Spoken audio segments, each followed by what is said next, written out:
আসসালামু আলাইকুম প্রিয় শিক্ষার্থীরা, আশা করছি তোমরা সবাই অনেক ভালো এবং সুস্থ আছো। আজকের ক্লাসে আমরা শিখব হচ্ছে নবম দশম শ্রেণীর রসায়নের তৃতীয় অধ্যায়। অধ্যায়টির নাম হচ্ছে পদার্থের গঠন। এই অধ্যায়টি তোমাদের সাথে আজকে শুরু থেকে একেবারে বেসিক থেকে আলোচনা করব। তো দেখো, পদার্থের গঠন অধ্যায়টির শুরুতেই আমরা শিখব পদার্থ কাকে বলে। দেখো, পদার্থ কাকে বলে এই প্রশ্নটা কিন্তু তোমাকে একজন বিজ্ঞানের ছাত্র হিসেবে যে কেউ জিজ্ঞাসা করতে পারে যে পদার্থ কাকে বলে। এই বিষয়টা সম্পর্কে তোমার একটা ক্লিয়ার ধারণা থাকা অবশ্যই অবশ্যই জরুরি। আমরা যে প্রাথমিক শ্রেণীগুলো আছে, প্রাথমিক শ্রেণীগুলোতে অবশ্যই পড়েছি যে পদার্থ বলতে বোঝানো হয় যার ওজন আছে, জায়গা দখল করে এবং বল প্রয়োগে বাধা প্রদান করে। আচ্ছা, তিনটা শর্তের কথা উল্লেখ ছিল। আমরা এই ক্লাসে তোমাদেরকে পদার্থ বোঝানোর জন্য এই তিনটা শর্তই রেখেছি।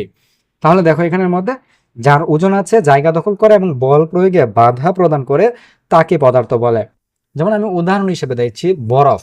বরফ এক ধরনের পদার্থ, তাও পানি এক ধরনের পদার্থ, জলীয় বাষ্প আরেক ধরনের পদার্থ। তো আমরা পানিরই তিনটা উদাহরণ, এখানের মধ্যে বরফ, পানি এবং জলীয় বাষ্প দিয়ে আমি তোমাদেরকে পদার্থের একটা উদাহরণ দিলাম। তো পদার্থ কাকে বলে আমরা এই বিষয়টা সম্পর্কে একটু ধারণা হলাম। এবার তোমাকে প্রশ্নটা এরকম ভাবে বলতে পারে যে পদার্থ একটা চেনার জন্য বলো তো যে বায়ু কি কোনো পদার্থ কি না। তখন তুমি কিভাবে উত্তরটা দিবে যে বায়ু পদার্থ, সেটাকে তুমি কিভাবে প্রমাণ করবে। দেখো, এখানের মধ্যে দুইটা বেলুন আমি নিলাম শুরুতে, ধরো সমপরিমাণে ছিল, একটা লাল আর একটা হচ্ছে এটাকে কি কালার বলা হয়, নীল। হ্যাঁ, এই জাতীয় একটা কালার। তো দুইটা কালারের মধ্যে এখানের মধ্যে লাল যে কালারটা আছে, লাল এবং যে নীল, এই দুইটার মধ্যে বা আসমানি হইতে পারে ক্লাস কালারটা, এই জাতীয় একটা দুইটা কালারের মধ্যে যে এখানের মধ্যে আমরা দুইটার মধ্যে সমপরিমাণ কি নিলাম হচ্ছে যে বায়ু নিলাম, সমপরিমাণ বায়ু। তো দুইটার মধ্যে সমপরিমাণ বায়ু নেওয়ার পর আমরা এই যে একটা নীল কালার যে বেলুনটাকে আমরা বলছি, এই বেলুনটাকে ধরো আমরা একটু ছিদ্র করে দিলাম সমপরিমাণ থেকে। তখন তোমার হাতেই মনে হবে যে এক পাশে যেটা থেকে ছিদ্র করা হয়েছে ওইটা থেকে হাওয়া বেরিয়ে যাচ্ছে, যার ফলে এটাকে হালকা অনুভূত হচ্ছে, এবং যেটাতে আগের মতো হাওয়া ছিল সেটাকে ভারী মনে হচ্ছে। আর থেকে আমরা কি কি প্রমাণ করতে পারছি, এখান থেকে আমরা প্রমাণ করতে পারছি যে বায়ু হচ্ছে একটা, বায়ুর ওজন আছে। তাহলে আমরা কি প্রমাণ করতে পারলাম যে বায়ুর ওজন আছে, প্রথম শর্তটা আমরা শিখব। দ্বিতীয়ত, যেহেতু আমরা হাওয়া দেওয়ার সাথে সাথে এই বেলুন দুইটা ফুলে উঠল, হাওয়া দেওয়ার সাথে সাথে বেলুন দুইটা ফুলে উঠলো, কিংবা হাওয়া সরানোর পর বেলুনটা হালকা হয়ে গেল, তাহলে আমরা কি পেলাম, বেলুন এই যে হাওয়াগুলা কি দখল করছিল, জায়গা দখল করেছিল। তাহলে আমরা দ্বিতীয় শর্তটাকেও এখানের মধ্যে সিদ্ধ করতে পারছি যে জায়গা দখল হয়েছিল। তৃতীয়ত, এখানের মধ্যে দেখো, তুমি যখন ছিদ্রটা করেছ, ছিদ্র করার সাথে সাথে সজোরে হাওয়া এই ছিদ্রপথ দিয়ে বেরিয়ে যাচ্ছে।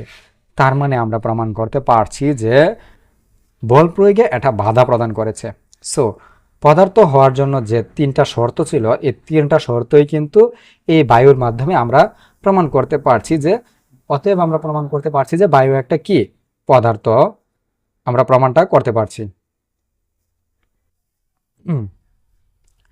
তারপর তাহলে আমরা কি কি সিদ্ধান্ত পেলাম, বায়ুর ওজন আছে, বায়ু জায়গা দখল করতে পারে এবং বল প্রয়োগে বায়ু কি করে, বাধা প্রদান করে। এই তিনটা শর্তেই বায়ু করতে পারছে। এবার পদার্থের প্রকারভেদ, পদার্থগুলোকে যখন আমরা প্রকারভেদ করি তাহলে কিন্তু আমরা দুইটা অবস্থায় পদার্থকে প্রকারভেদ করি, দুইভাবে আমরা পদার্থকে প্রকারভেদ করি। একটা প্রকারভেদ আমরা করি হচ্ছে অবস্থা অনুযায়ী, আর একটা প্রকারভেদ আমরা করতে পারি পদার্থকে গঠন অনুযায়ী। যদি অবস্থা অনুযায়ী পদার্থকে প্রকারভেদ করা হয় তাহলে আমরা তিনটা প্রকার পাই। যদি পদার্থকে অবস্থা অনুযায়ী প্রকারভেদ করা হয় তবে আমরা তিনটা প্রকারভেদ পাই। প্রথমটা হচ্ছে কি, কঠিন পদার্থ, দ্বিতীয়টা তরল পদার্থ, তৃতীয়টা হচ্ছে বায়বীয় পদার্থ। এটা হচ্ছে আমাদের পদার্থের প্রকারভেদ।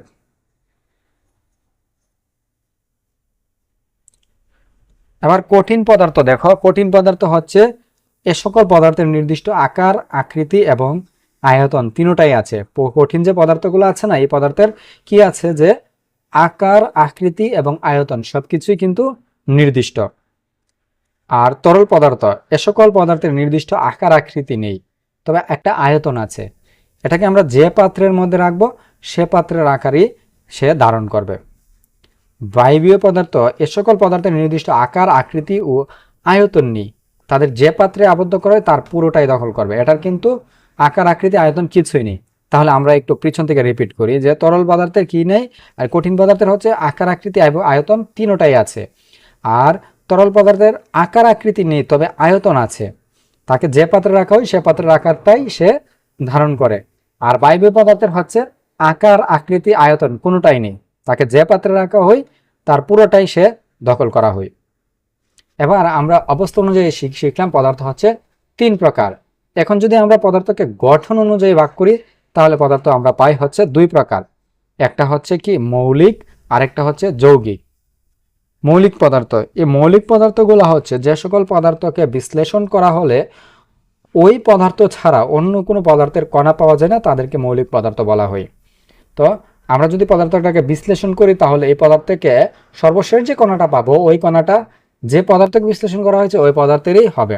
যেমন তুমি অক্সিজেন, নাইট্রোজেন, হাইড্রোজেন বা আরও যে মৌলিক পদার্থগুলো আছে আমরা ওই সোডিয়াম, ক্লোরিন, যে মৌলিক পদার্থকে তুমি বলো, এই মৌলিক পদার্থকে যদি আমরা বিশ্লেষণ করে সর্বশেষ পর্যায়ে যায় তাহলে কিন্তু সর্বশেষ ক্ষুদ্রতম যে কণাটা পাচ্ছি ওই কণাটা কিন্তু ওই পদার্থের এই কণা হবে।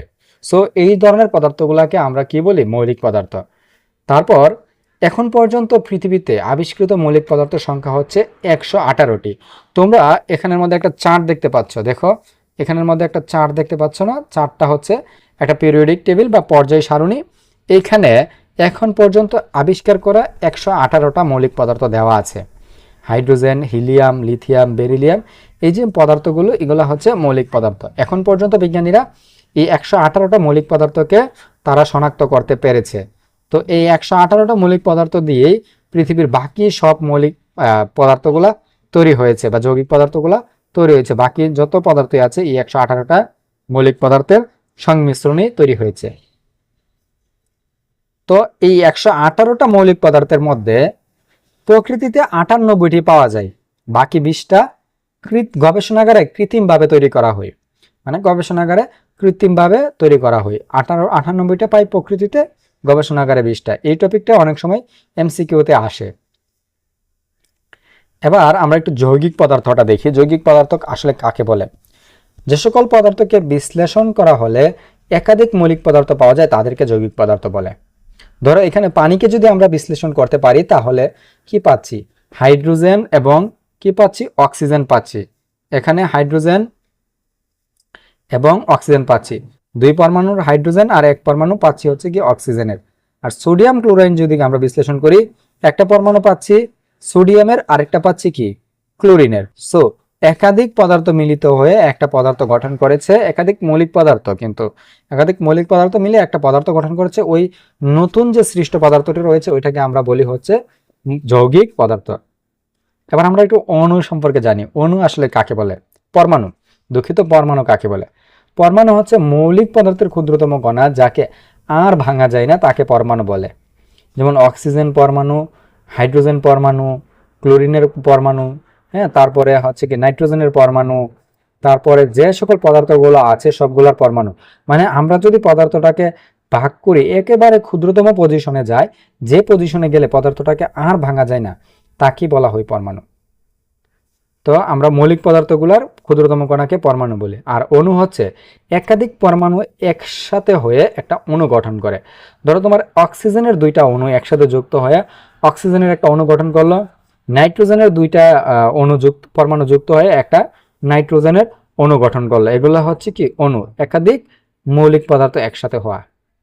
তো অণু কিন্তু আবার দুইভাবে গঠিত হতে পারে, এক জাতীয় একাধিক পরমাণু দ্বারা। যেমন ধরো এখানের মধ্যে এই যে অক্সিজেন, দুইটা অক্সিজেনের পরমাণু, এখানে অক্সিজেনের তিনটা পরমাণু যে ওজোন গ্যাস, আর এখানে নাইট্রোজেনের দুইটা কি এখানের মধ্যে দুইটা পরমাণু, হাইড্রোজেনের দুইটা পরমাণু। এগুলা হচ্ছে আমাদের এক জাতীয় পদার্থগুলা দ্বারা গঠিত অণু। আর এখানে হয়েছে দেখো পানি যখন গঠিত হয়েছে H2O হচ্ছে ভিন্ন ধরনের একাধিক পরমাণু।